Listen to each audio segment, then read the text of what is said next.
महाराष्ट्राच्या गावगाड्यामध्ये गेलं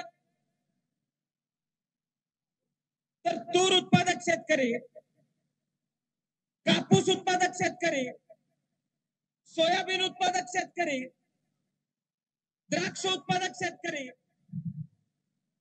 ऊस उत्पादक शेतकरी कोणी समाधानी असं मला वाटत नाही। आज मी सुद्धा माझ्या वडिलांकडे ज्यावेळेस बघतोय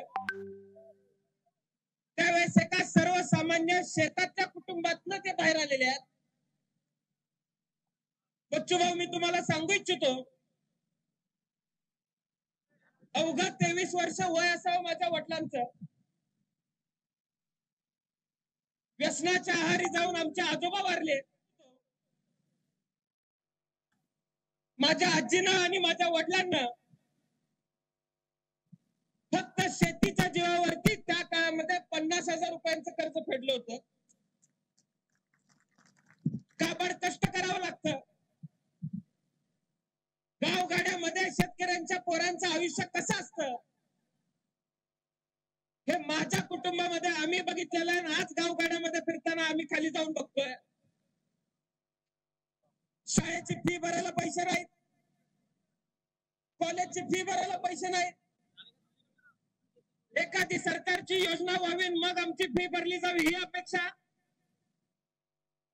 आपली पोरं जिल्हा परिषदेच्या शाळेमध्ये घातली तर चांगली शिकतील ही भाबडी अपेक्षा शेतकऱ्याची असते। बच्चू भाऊ, ज्या शाळेमध्ये शेतकऱ्याची पोरं शिकतात त्या गावगाड्यातल्या शाळांची आज अवस्था काय आहे? आम्ही मागणी करतोय शेतकऱ्याचं कर्जमाफ व्हावं, त्याला कारणच आहे की आम्हाला सुखसमाधानाचं आयुष्य जगता येत नाही। आता isakal.com आहे देशातील नंबर 1 ची मराठी न्यूज वेबसाईट। प्रत्येक अपडेटसाठी isakal.com ला नक्की भेट द्या।